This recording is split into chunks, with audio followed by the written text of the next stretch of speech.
Hey everybody, now it's my turn. Yep, that's right. There's plenty of people around talking about these fan hubs and the oil and if they work right and how they're the cause of overheating.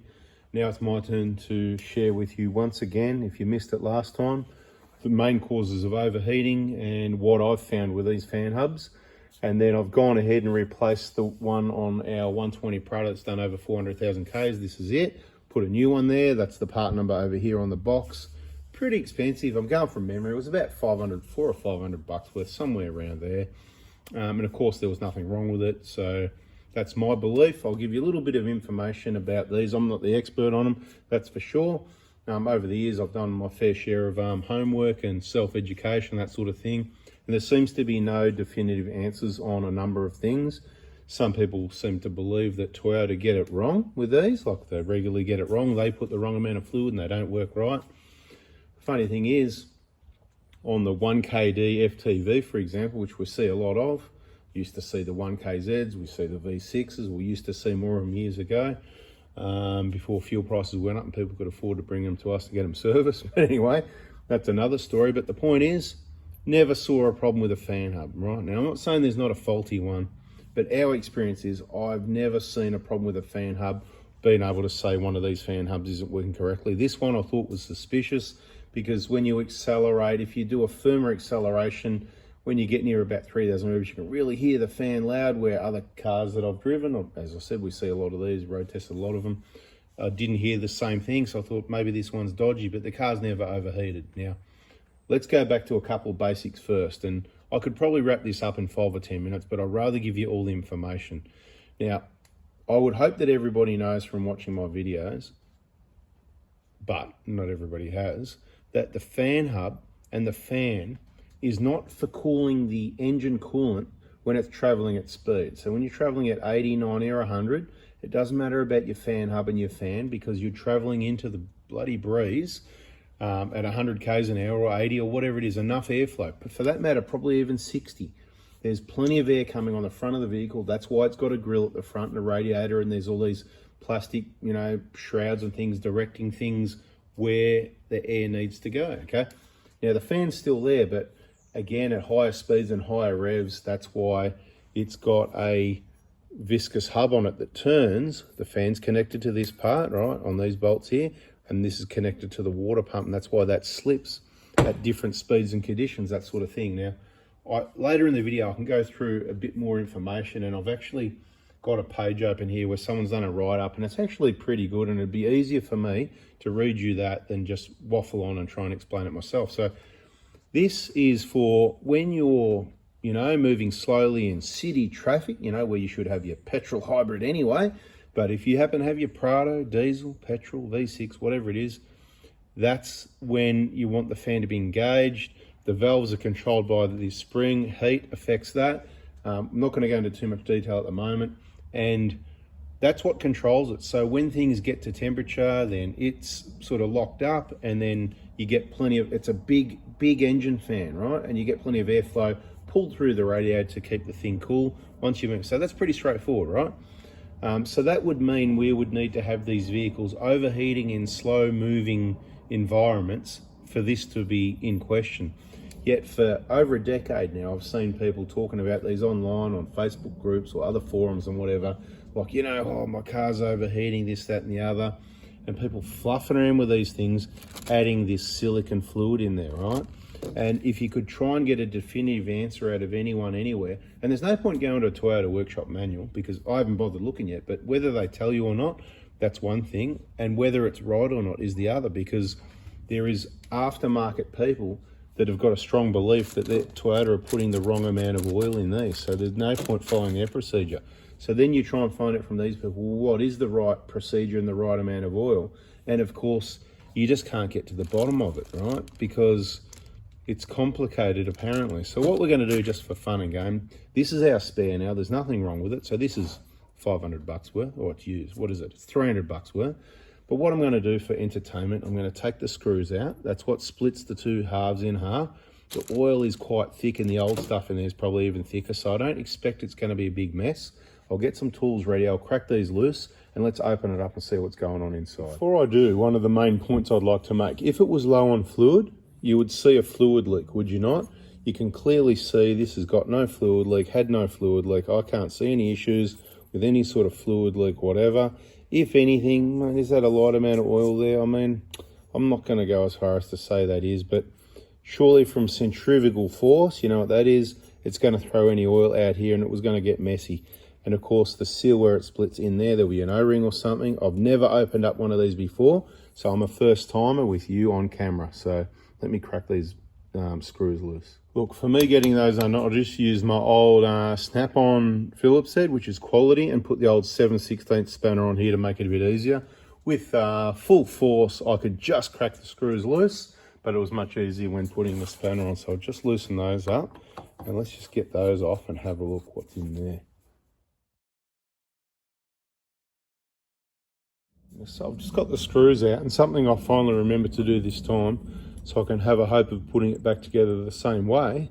I put a little red mark on it. Now, I don't know how hard this, there it is, it twists already. I was going to say, I don't know how hard this is going to be to open up.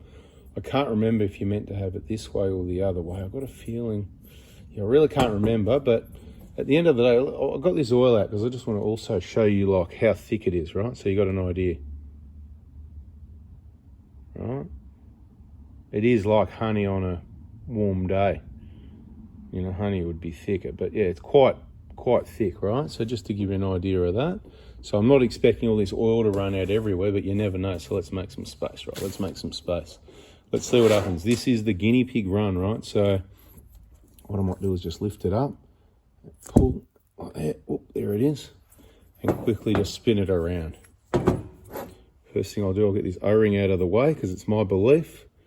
Let's just use the video to remember which way it went. I don't necessarily want to get oil on O-rings. I've said it before in relation to the injector job, so I'm just going to give that a clean up now. I'm keeping it in the same configuration it was, facing the same way, because of course the correct procedure would probably be to put a new one. But I've got a nice clean rag here. I want to get the oil off it, right? And I'm going to put it down the same way it was facing. The oil doesn't look old and burnt to me. It looks like there's nothing wrong with it. So a lot of people would clean this up. I'm going to put it back in here where it goes. I'm pretty much happy to put this back together because, like I said, there's nothing wrong with it. And yeah, see how the O-ring gets bigger and then you can't get it back in there? Well, we will, right? It just comes down to skills, mate. Skills. Well, hopefully anyway. We're about to find out, right? So there it is. It's back in there, but you want to keep the oil off it if you can. Now, so there's a belief that there's not enough oil to... So how would anyone know what Toyota's design is on this thing and how it's meant to work? And I know they might be saying, oh, it's opening at this temperature, it should open at that temperature, but Toyota designed it, they engineered it, they manufactured it, they're putting it out in all these cars, but aftermarket people said, oh, it's wrong, something's wrong. Really? Does that make sense to you? Anyway, here we are now. This is what we're doing. I don't think there was anything wrong with this one. I'm just going to have a yak about it. I'll tell you a little bit about it, what I know, and all the people that know more than me, they're gone already because they know more than me. That's right. You can put in the comments if you know more than me about these. If you've worked on one of these before, I'm not really going to, I don't think I'm going to open up. Does this come off? Maybe it does. It might come off and get messy or something. You know, probably not. I don't need to become the expert on something that isn't a problem. Okay? So, hope that makes sense. But I reckon you guys might appreciate having a looking at it, because some of you might be thinking, oh, should I do this? Should I believe the garbage that you can read on the internet, right? Should you believe it? I don't know, because there's a lot of garbage. Even I write garbage sometimes, right? So you can even hit the like button, right? But it's not misinformation. If it's to do with information, like this, look, so I'm going to wipe that excess amount off the edge there, because I'm going to put some more oil in there, right? Because that's what we're going to do. Have a look at it. You want to have a look at the... It's just like honey, actually. It's a bloody good description, right? Just like honey. Let me taste it. No, it doesn't taste like honey. I wouldn't do that. All right. Look, to me, it looks good enough to put back together. I would probably believe that being full of oil, that looks like the reservoir to me. That's what I would call the reservoir. if it was up to me. There's plenty of oil in there. It's plenty wet. I know that you can make some adjustments. You can change things. So these screws here, right? So you can adjust things. We're not going to get into adjusting things. It's set halfway. You can make it more or less. It'll be different in different countries based on temperatures and stuff like that. Maybe I don't know what I'm talking about. Maybe Toyota don't. But I think what I'm going to do is put a bit of oil in there and chuck it back together and stop wasting our time. And then I'll tell you a little bit more about this design. Why don't we just have a bit of a read here? I'll just skim through. There's a whole heap of info here. There's a whole heap of stuff you can, good old Google, right? So, blah, blah, blah. So this article says, Land Cruiser or Hilux overheating, your factory clutch fan is probably underfilled and incorrectly set from factory. Fix this first and you may have save a lot more time chasing issues. Well, as I've said to you already, people, I don't see an issue here. So this article has determined that brand new OEM clutches appear to be underfilled, that they can be adjusted where they engage, so that'll be those screws there, and there's 4 separate engagement stages. Testing cannot be done on the bench. It requires centrifugal force to operate, right? So because the way the oil pushes and goes to the valve. See the little hole there? Okay, so down to the bold part. I'm just trying to skim through and give you the important part from this article, because this is something that's different to all the other crap you can find online. It's actually some information. I'm not saying it's right or wrong. I'm just saying it's a different point of view. And they're saying the key points are that there are 4 operating stages and there's not enough fluid to couple the system adequately. They go on to say this is why so many people report success with simply adding more fluid.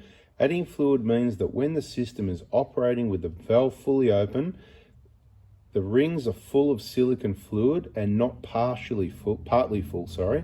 The only drive is through the fluid, so insufficient fluid will reduce maximum coupling ability. There was clearly not enough fluid in the unit to fill all the rings to the depth of the final valve. The factory engagement points are also quite high. This reduces noise and fuel consumption, but also means maximum engagement doesn't occur until the air temp is around 95 degrees. Engine degrees C. Engine coolant temperature will always be higher than air temperature. Yes, correct. Blah, blah, blah. So from reading that, my understanding is if you put more oil in it, it's going to lock up more, but that means it's going to increase engine noise. You're going to hear that fan noise more, which I already heard that, right? There's also some screws in there, so that could be to do with some adjustment as well. I'm not too sure because I'm not going to be adjusting anything, so I'm not reading up on it too much, if that makes sense to you. Would you, put in the comments, would you be adjusting anything? What do you know about these things? So a couple more screws in there. I could do some more homework and probably find more about it. Okay, and here we go. Now to the technical part. Getting the fluid level right is a little difficult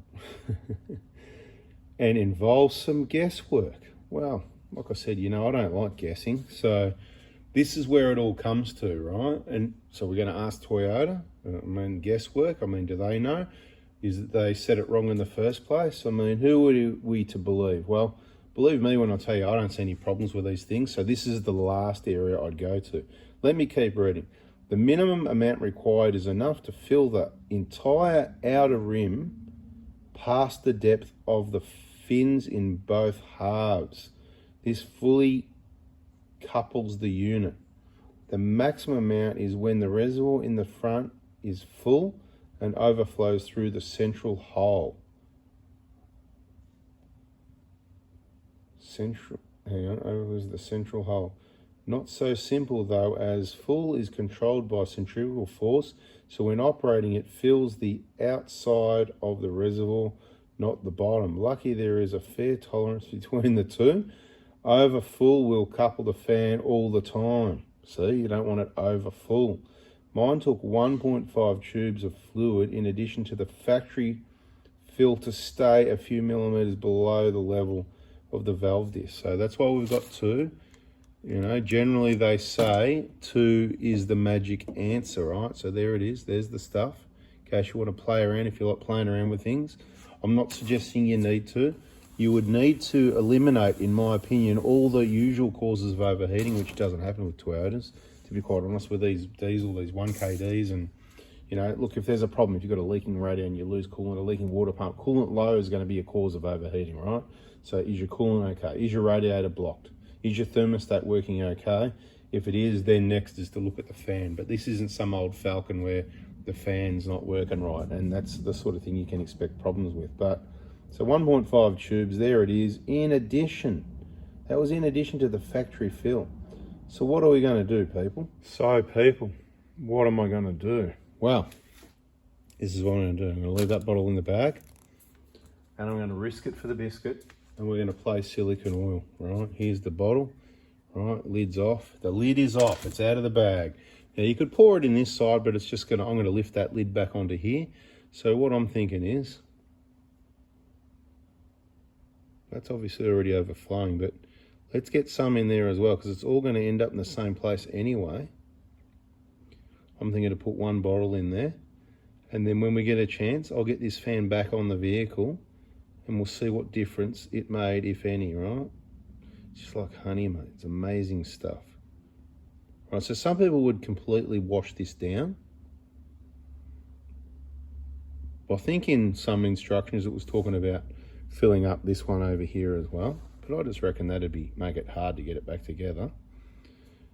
And if these people are right and they reckon that they're low from factory and it took 1.5 bottles, I'm thinking putting in 1 bottle can't hurt. But look, it's not going to go anywhere. So I don't know, there's a thing going around where this is like a lot of other things. Nobody really knows what's going on. And I'm not saying I know what's going on. Clearly I've said I do not know what's going on. But I'm here to risk it for the biscuit for you guys, because you don't know what's going on. I don't know what's going on. Nobody knows what's going on. To me, that looks pretty full at that side, but there's enough room to disperse all the oil in the whole unit still at the other side. So I've got the lid off, so I'll stand here for a while and let all this drain out.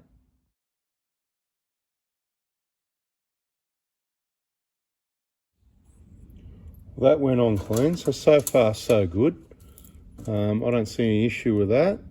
So I'm kind of testing out this theory that I've just heard from all the online experts. And guess there is bloody people online that know some stuff, absolutely.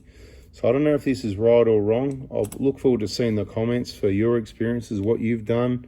Maybe it's a true thing that, you know, Toyota consistently for decades don't correctly fill their own hubs. And of course, this is, what's this, Asian or something? This will be a Asian product, I guess, something like that. So Toyota don't make all their own everything, but that's probably a Toyota company or, you know, multiple share, whatever. Let's have a look once we get these screws done. I'm just going to get this back together.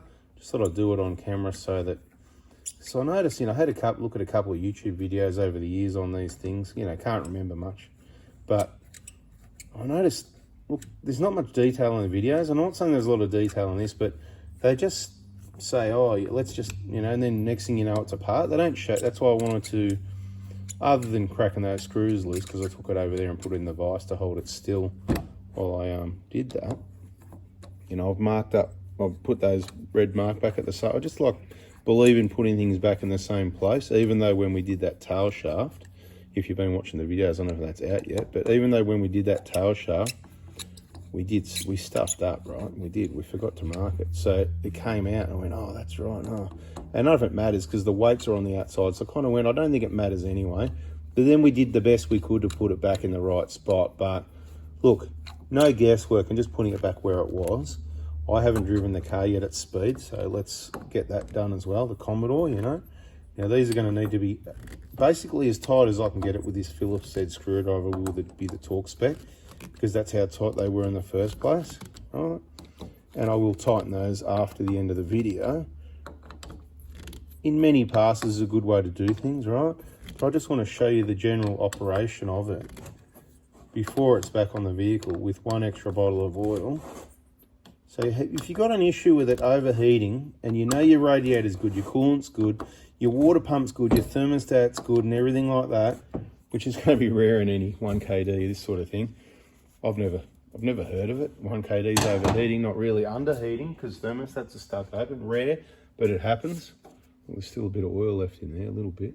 So it's one of those things you need to let it sit upside down and drain for an hour or two. So I'm going to keep that bottle because what is it, not cheap. Anyway, I'll tighten those up a bit afterwards, but you know, it needs to be in the vehicle to see how it works. So far as I'm concerned, there's nothing wrong with this. It's as good as new, probably even better because it's got a little extra bottle of oil in it now. Next time we're working on the 120 or one of our other vehicles, if it's the same fan hub in the 150, in our 2013 150 when we pull that apart, if it's the same, I'll throw this on there and we'll just see how it goes and see if I can notice any difference, and I'll let you know. It's not going to run at any different temperatures because all the 1KDs idle at 83 degrees, all my vehicles. Look, at speed, maybe there's a chance I'm slightly wrong, and at speed the fan does help pull some air through. And if that's the case, at higher speeds, you know, it could help a little bit, and it's going to help it to run a little bit cooler. So, look, let's get this. Tell you what I'll do. I've got the scan gauge on the 150. I'll check, see if it's the same fan hub. If it is, we'll check the temperatures it's running at now, because I did notice it's running warmer. My 120 runs just beautiful and cool. And there's a chance that the fan made a little difference, okay? I'm going to be honest here. I was always taught, you understand what I mean about the slow speed, that's where the fan pulls the air through. The apprentice master, he was a very smart guy. He used to laugh and go, you know, people think, you know, you need the fan once you're doing your highway speeds, 80K, 60, 78. Once you're moving, that's why there's a grill there, you know, it just pushes through, that sort of thing. But of course, the fan is going to help somewhat, common sense says to me. It's going to help somewhat. So my point is the 150 definitely runs hotter than the 120. And it hasn't got a bull bar and stuff like that. So I'm going to take more note of what temperature it's running at. Then I'm going to whack this on there and we'll see if it makes a difference, and we'll have a feedback video later. So subscribe, turn the bell on if you don't want to miss that. And either way, I'll catch you on the next video. Hopefully hit the like button because I'm trying to, you know, help you out and show you stuff. Bada bing, bada boom, and we'll catch you in the next video. See ya.